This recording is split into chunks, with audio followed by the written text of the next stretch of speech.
verso 1. Vamos ficar em pé para a leitura, depois os irmãos poderão ter um tempo sentados.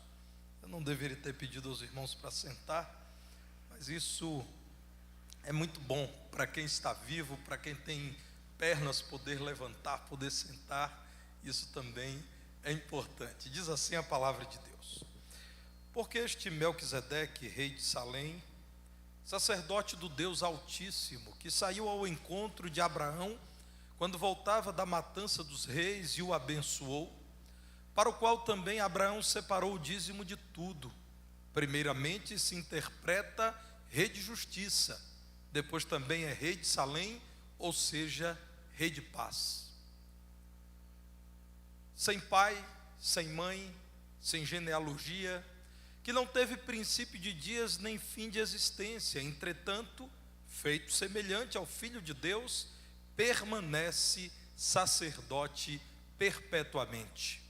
Considerai, pois, como era grande esse a quem Abraão, o patriarca, pagou o dízimo tirado dos melhores despojos. Ora, os que dentre os filhos de Levi recebem o sacerdócio têm mandamento de recolher, de acordo com a lei, os dízimos do povo, ou seja, dos seus irmãos, embora tenham estes descendido de Abraão.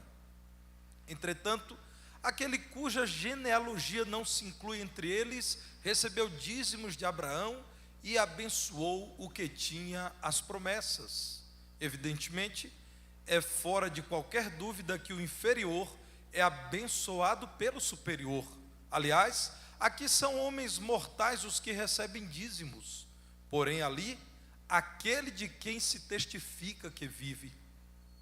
E por assim dizer, também Levi, que recebe dízimos, pagou-os na pessoa de Abraão.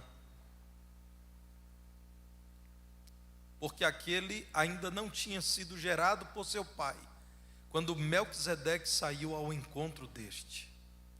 Se, portanto, a perfeição houvera sido mediante o sacerdócio levítico, pois nele, baseado, o povo recebeu a lei, que necessidade haveria ainda de que se levantasse outro sacerdote, segundo a ordem de Melquisedeque, e que não fosse contado segundo a ordem de Arão?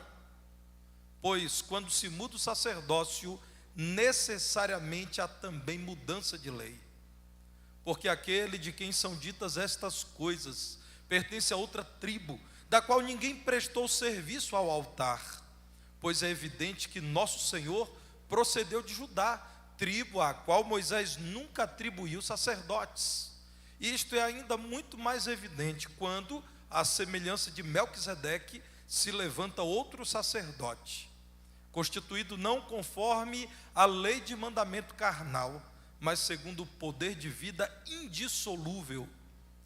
Porquanto se testifica: tu és sacerdote para sempre, segundo a ordem de Melquisedeque.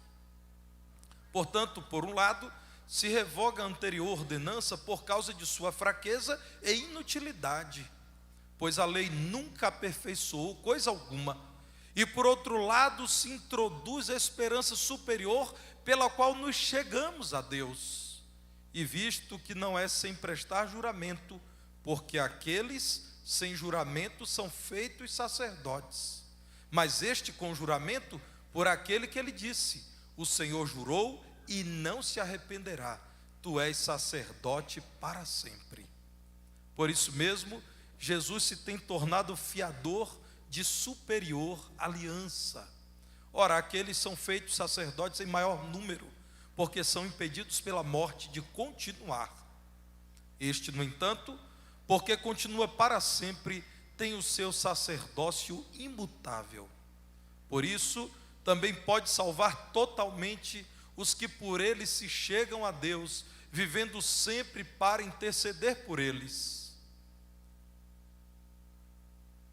Com efeito, nos convinha um sumo sacerdote como este, santo, inculpável, sem mácula, separado dos pecadores e feito mais alto do que os céus, que não tem necessidade, como os sumos sacerdotes, de oferecer todos os dias sacrifícios, primeiro por seus próprios pecados, depois pelos do povo, porque fez isto uma vez por todas, quando a si mesmo se ofereceu. Porque a lei constituiu sumos sacerdotes a homens sujeitos à fraqueza, mas a palavra do juramento, que foi posterior à lei, constitui o Filho perfeito para sempre. E todos nós dizemos amém. Podem assentar, irmãos.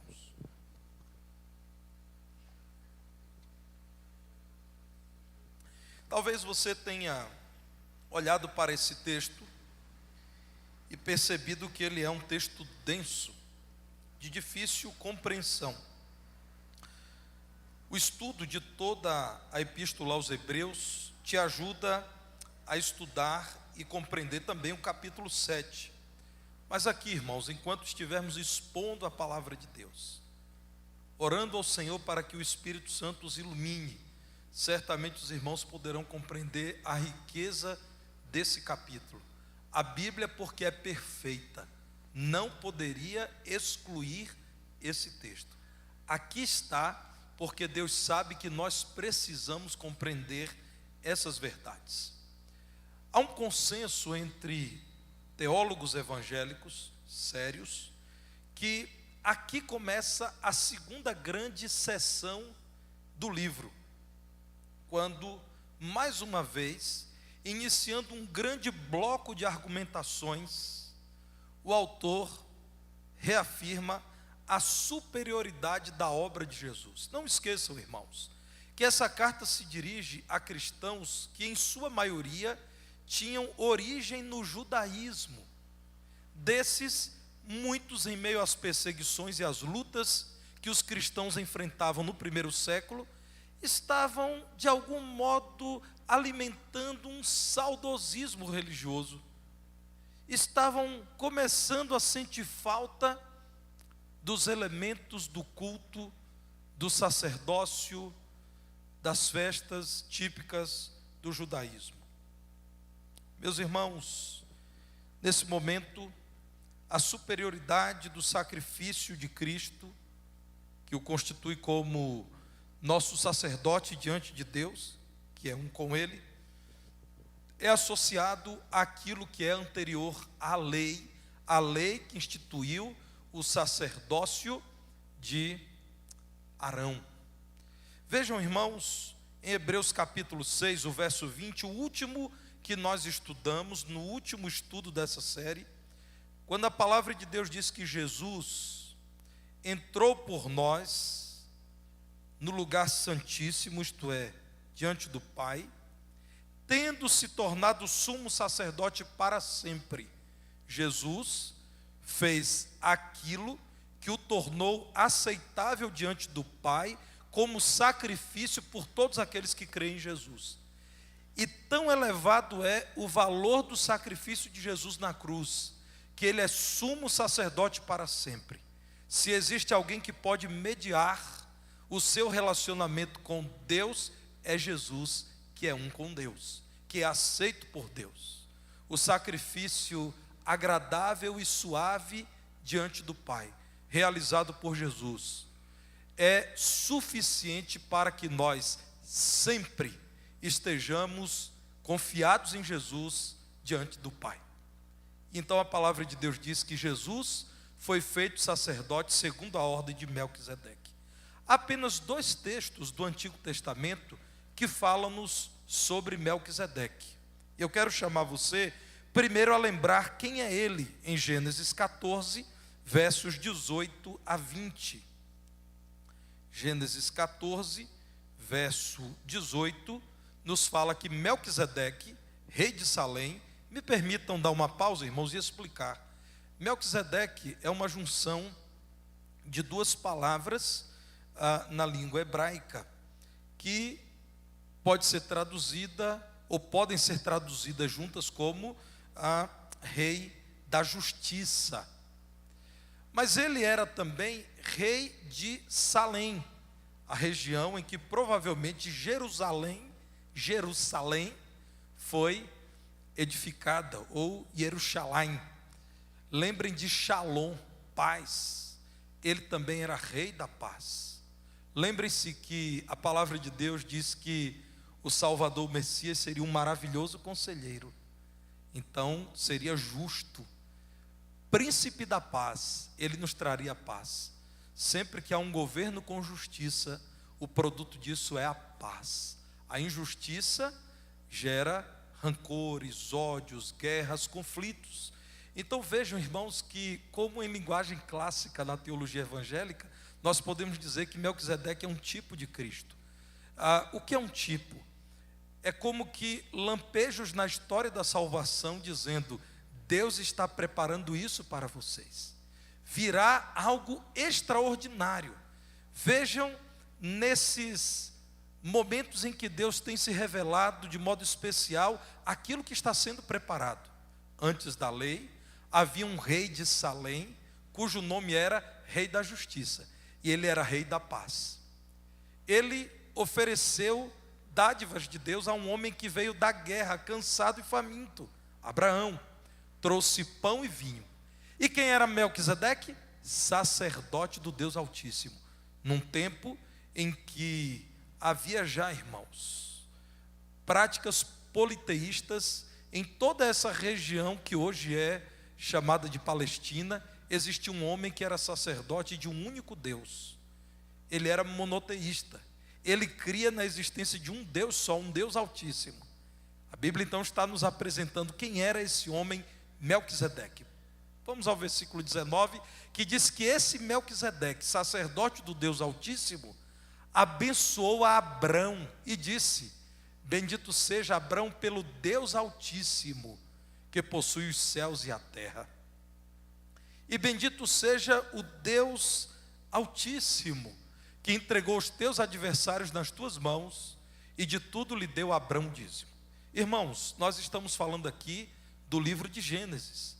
Não chegamos ao segundo livro do Pentateuco, que é Êxodo, e que nos apresenta a lei e o sacerdócio. Portanto, o sacerdócio de Melquisedeque é anterior à lei. A dedicação de dízimo ao Senhor é anterior à lei.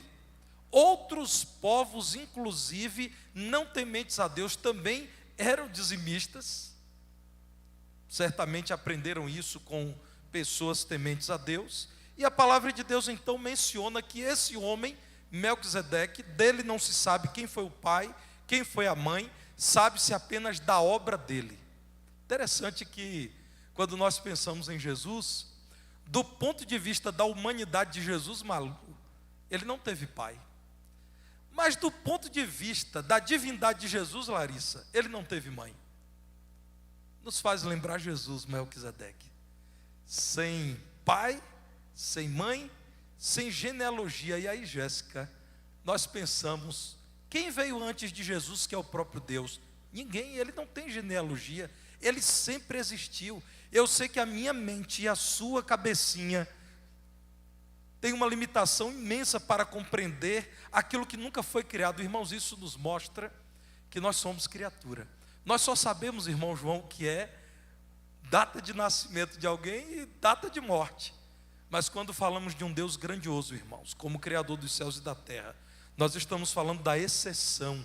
Nós estamos falando do eterno incriado, ou como dizia Tomás de Aquino, do motor não movido.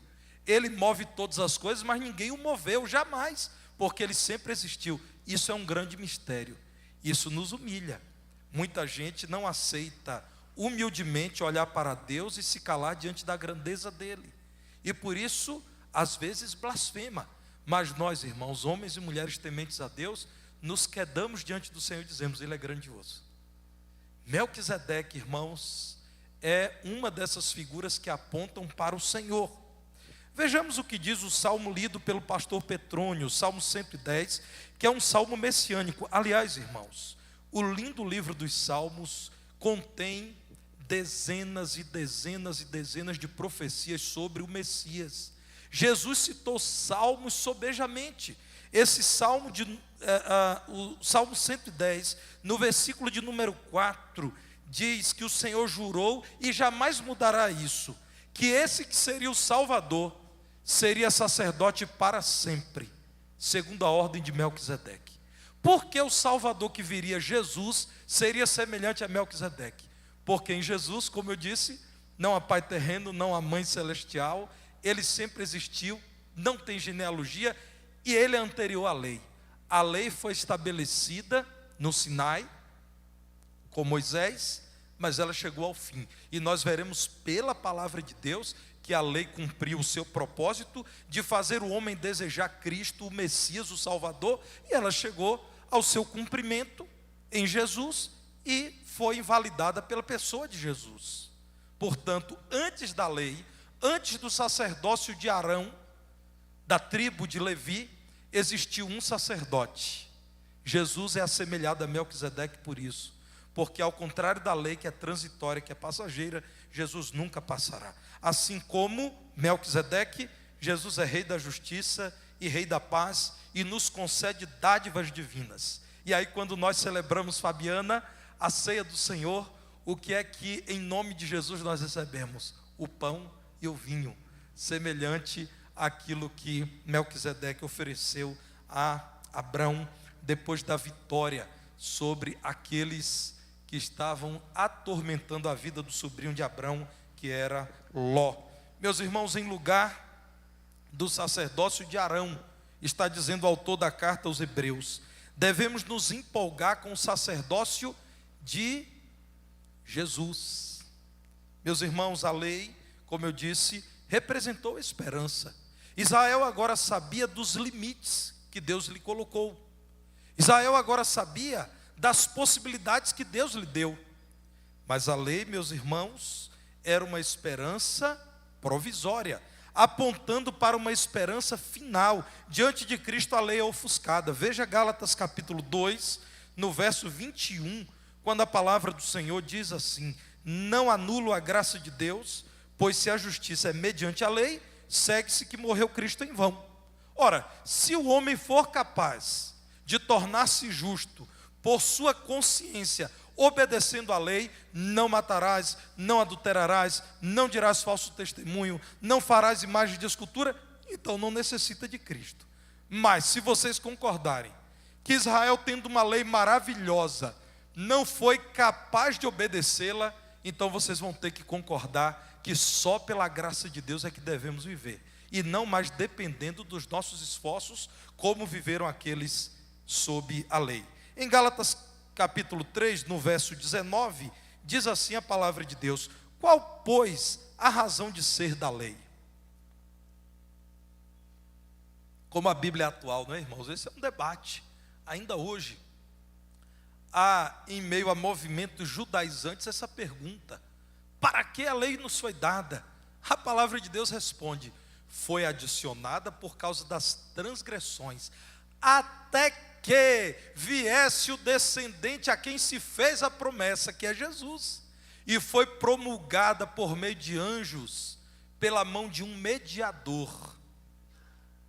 Ora, o mediador não é de um, mas Deus é um. É porventura a lei contrária às promessas de Deus?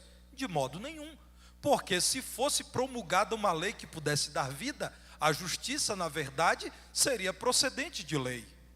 Mas a Escritura encerrou tudo sob o pecado, para que mediante a fé em Jesus Cristo, fosse a promessa concedida aos que creem. Mas antes que viesse a fé, estávamos sob a tutela da lei e nela encerrados, para essa fé que de futuro haveria de revelar-se. De maneira que a lei nos serviu de aio para nos conduzir a Cristo, a fim de que fôssemos justificados por fé.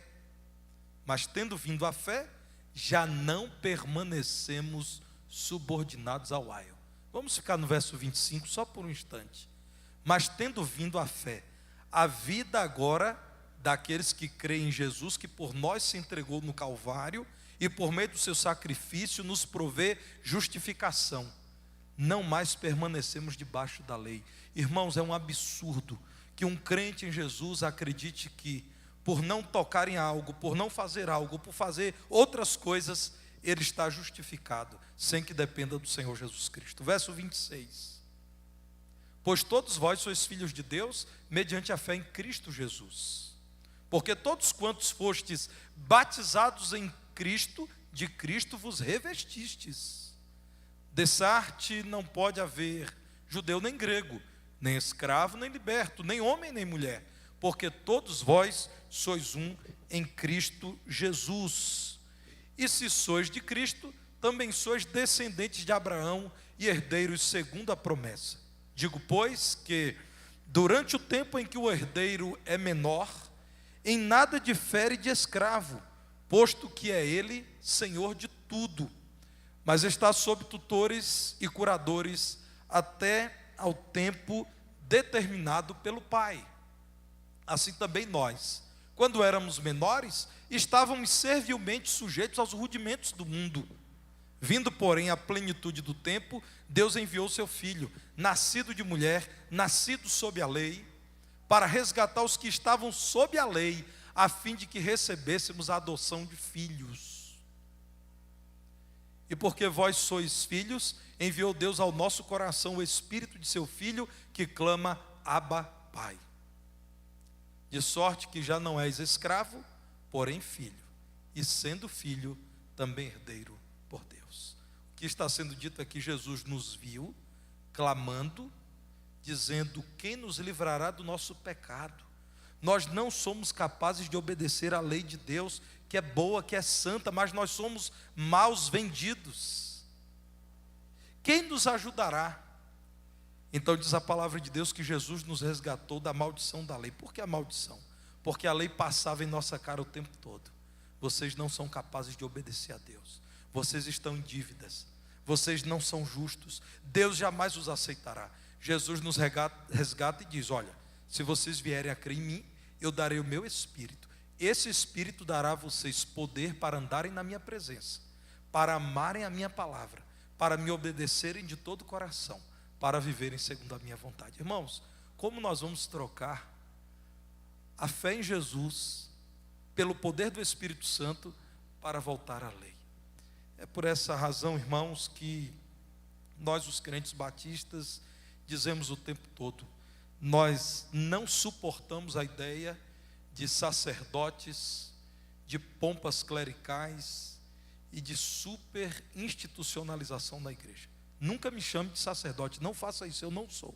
Eu sou ministro, eu sou seu irmão, que você, ao reconhecer o chamado de Deus para a minha vida, me elegeu seu pastor, mas eu não sou seu sacerdote. Quem te leva a Deus é Jesus, não sou eu. Nunca olhe para esse lugar como um lugar santíssimo. Se algum dia a igreja entender que é mais vantajoso vender esse prédio, comprar em outro lugar, ela vende isso aqui e santo é onde os crentes em Jesus estarão, não lugar. É claro que isso não invalida a necessidade de nos portarmos aqui com ordem e decência. Irmãos, nós, crentes batistas, odiamos essa ideia de que em determinado lugar existe uma pessoa tal, que se ele orar as coisas vão acontecer. Ele não é dono de Deus. Você, por meio de Jesus, chegue a Deus. Nós não aceitamos essa ideia de que existe um lugar sagrado, uma cidade sagrada, um templo sagrado. Sagrado, meus irmãos, é o Espírito de Deus que nos habita. Os irmãos estão entendendo o que eu estou dizendo? Porque, meus irmãos, olha, eu não posso aceitar que, tendo séculos atrás, o nosso povo rompido com o clericalismo e o sacerdotalismo da igreja anglicana, de onde os batistas saíram na Inglaterra, nós comecemos a voltar a isso e a dizer, olha, nós precisamos que o pastor Tarcísio nos perdoe, porque tem crentes, irmãos, que vêm de outras tradições religiosas e existem sacerdotes que absolvem das culpas e eles acham que o pastor vai fazer isso. Irmãos, evangelho simples. Você lê a palavra, você ora, você se relaciona com Deus, e aí junto com os irmãos você cresce, você é encorajado, mas é vida direto com Deus, é relacionamento pessoal com Deus. Não troque isso pelo engano do sacramentalismo, do sacerdotalismo, do clericalismo. Objetos, lugares, sacerdotes, pompas, rituais no lugar de Cristo, tudo isso é lixo comparado com Cristo em sua vida pelo Espírito Santo. Não esqueça disso não, meu irmão. Evite sofrimento para a sua vida, vá direto a Jesus, esquece os atalhos, vai por Jesus. Irmãos, há lugares em que é tão difícil chegar a Jesus, né? Você tem que subir no monte, passar a noite toda orando para encontrar Jesus. Olha, você tem que ir numa cruzada tal para receber a água que veio do Rio Jordão. Você vai precisar vestir uma roupa de tal cor e em tal lugar às 5 da manhã. Irmãos, Vão para Jesus. Sabe como é que nós podemos ir a Jesus? Entra no teu quarto em secreto, tu e o teu pai. E o teu pai que te ouve em secreto te recompensará. Evangelho simples, irmãos. Vida simples, mas poderosa na presença de Deus.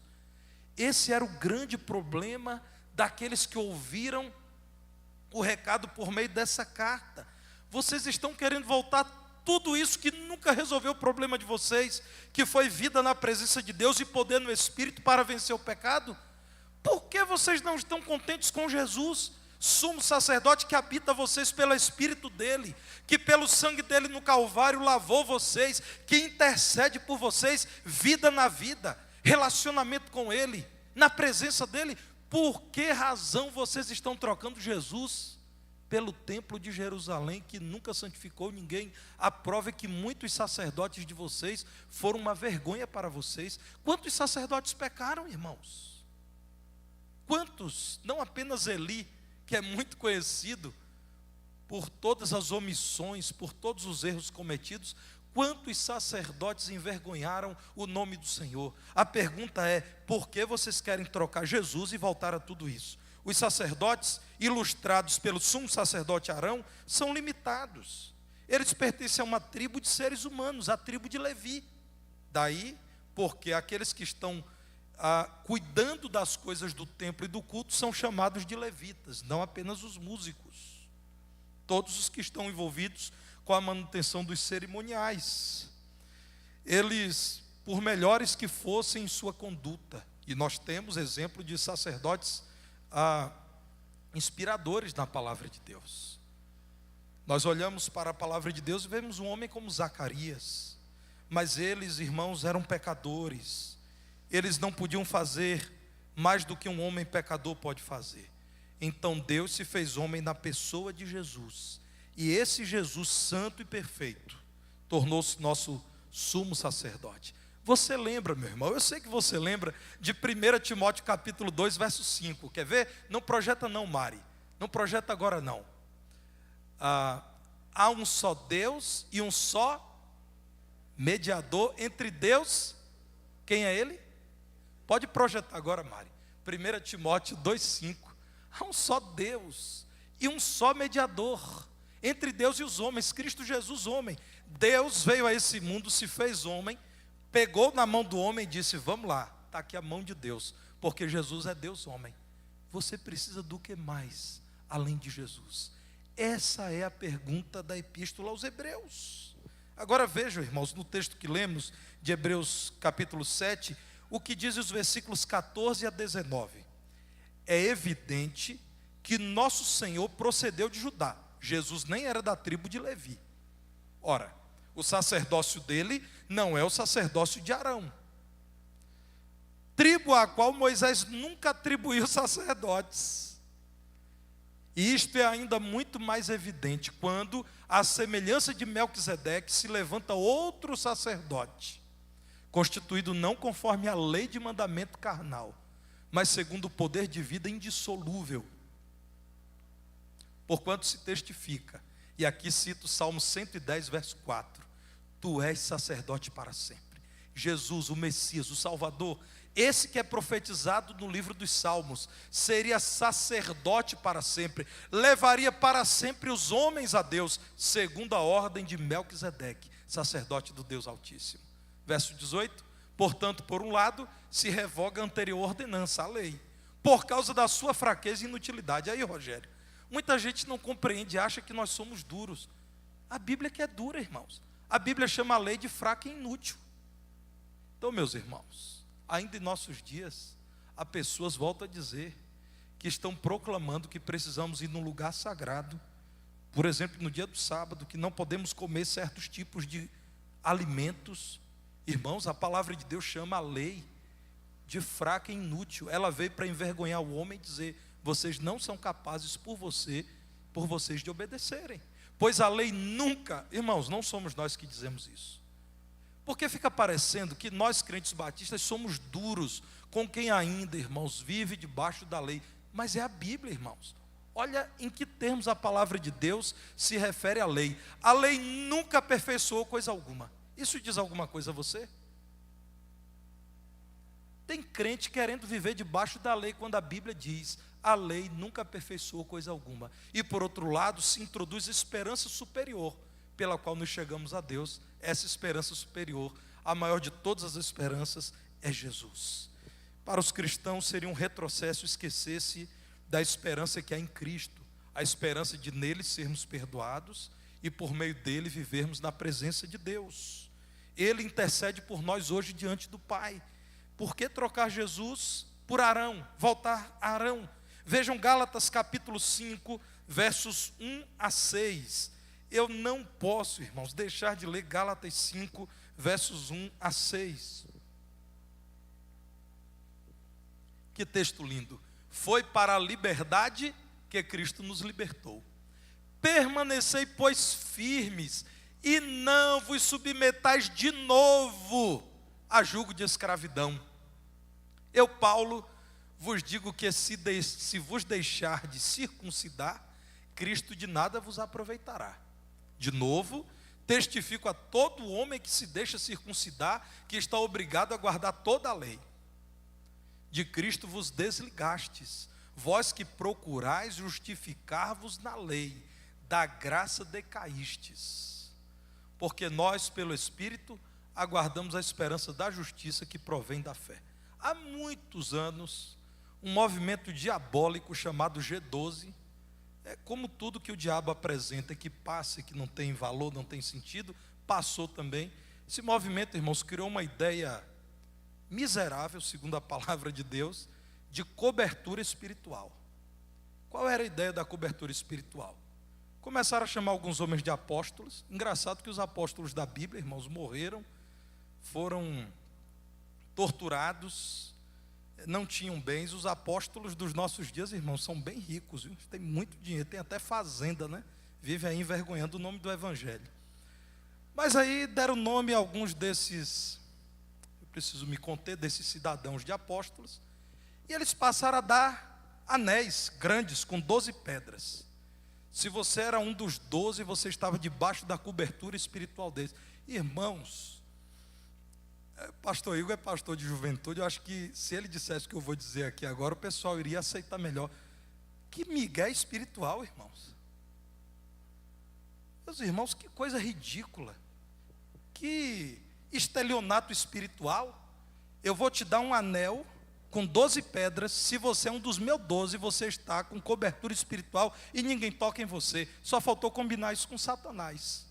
Satanás vai deixar de tentar alguém, de atacar alguém porque usa um anelzinho? Irmãos, me perdoem a forma até grosseira como às vezes eu falo, porque esses movimentos, irmãos, cheios de pompa, aí começaram a usar estola de sacerdote, que tem judeu que nem usa mais. Você vê um monte de rabino que nem usa isso o tempo todo.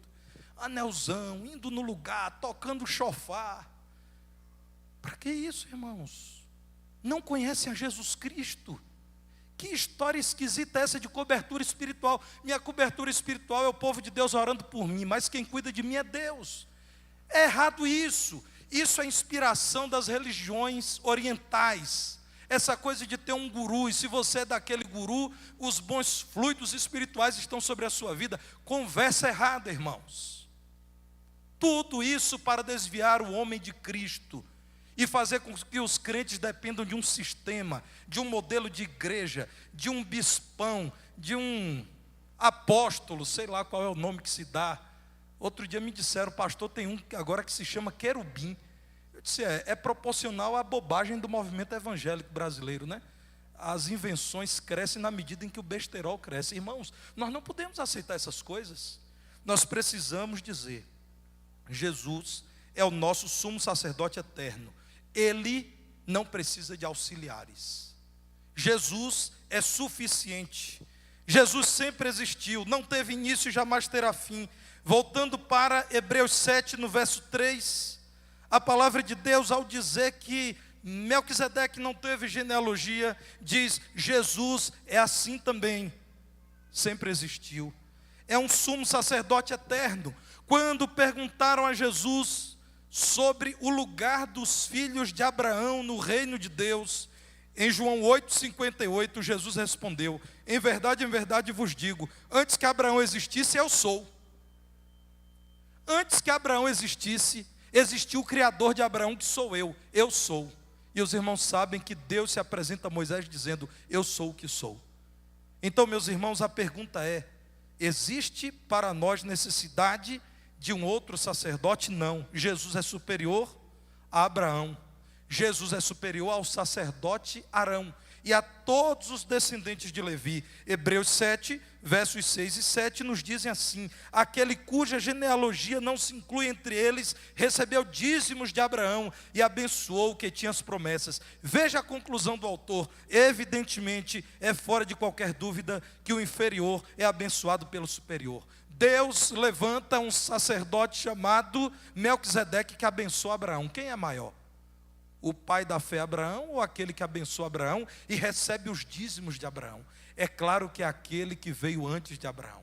Então, irmãos, o tempo todo a palavra de Deus dizendo, vocês devem entender que a lei e o sacerdócio de Arão, da tribo de Levi, tiveram um papel temporário. Cumprido o papel, a história continua. Jesus, que sempre existiu, é o nosso sumo sacerdote eterno. O sacerdócio de Levi foi substituído pelo de Melquisedeque em Jesus Cristo. Então, em Hebreus 7, a partir do verso 11, veja o que o autor diz.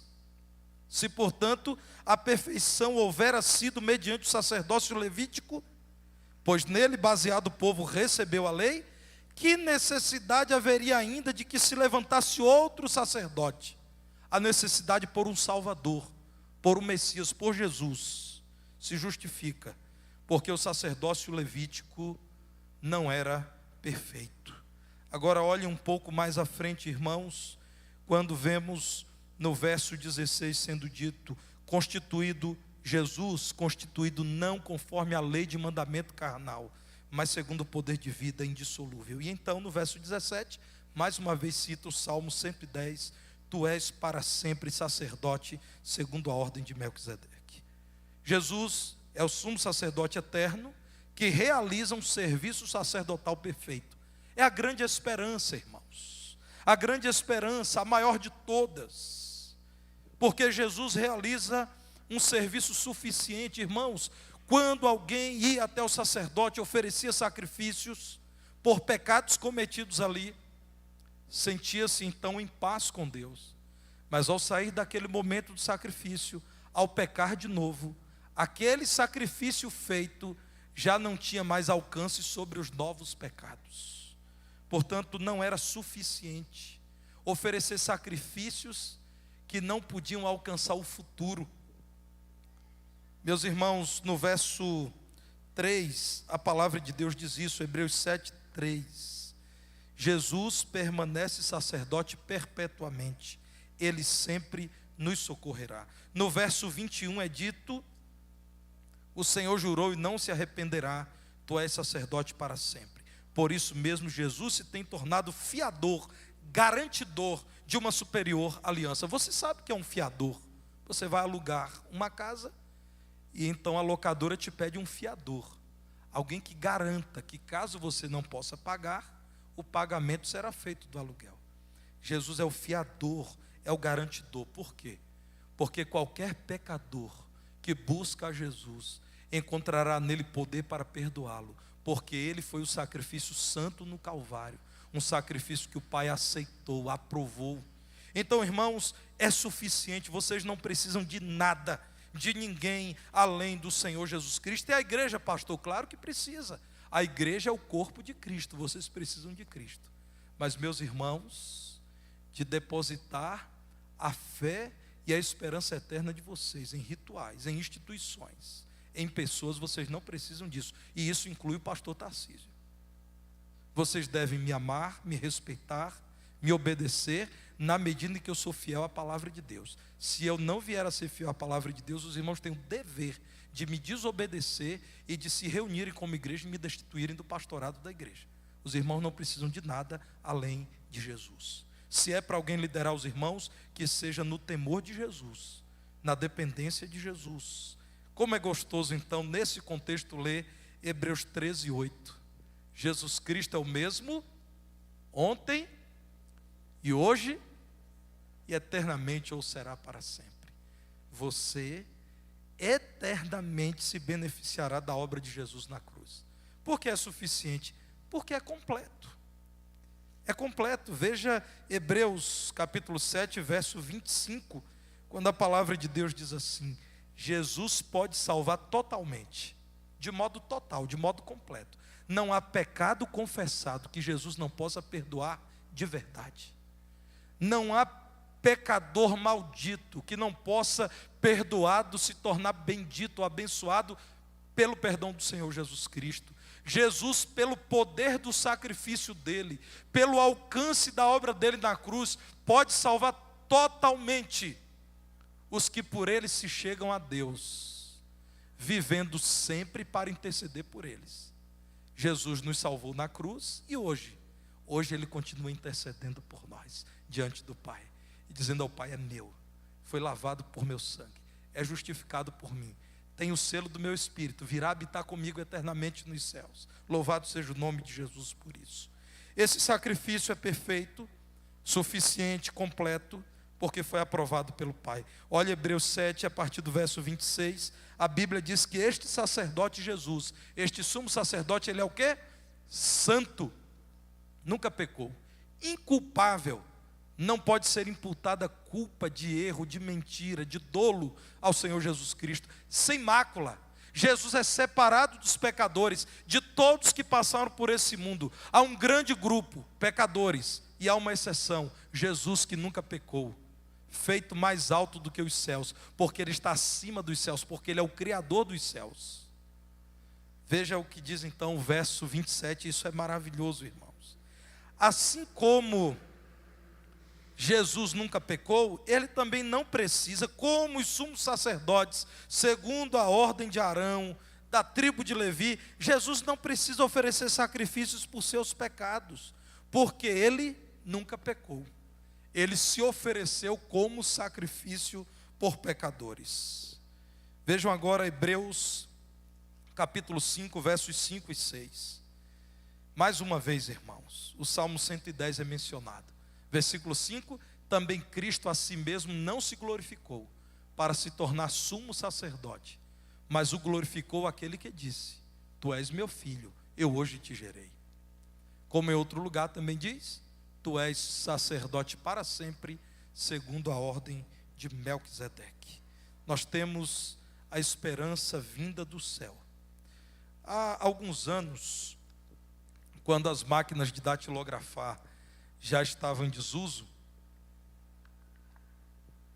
eu já conhecia um pastor, e ele me apresentou, irmãos, uma máquina de datilografar elétrica. Como é que foi isso? Ele me emprestou um texto que ele produziu, e parecia ter sido digitação, parecia ter sido num programa como o Word, que é muito popular, programa de texto.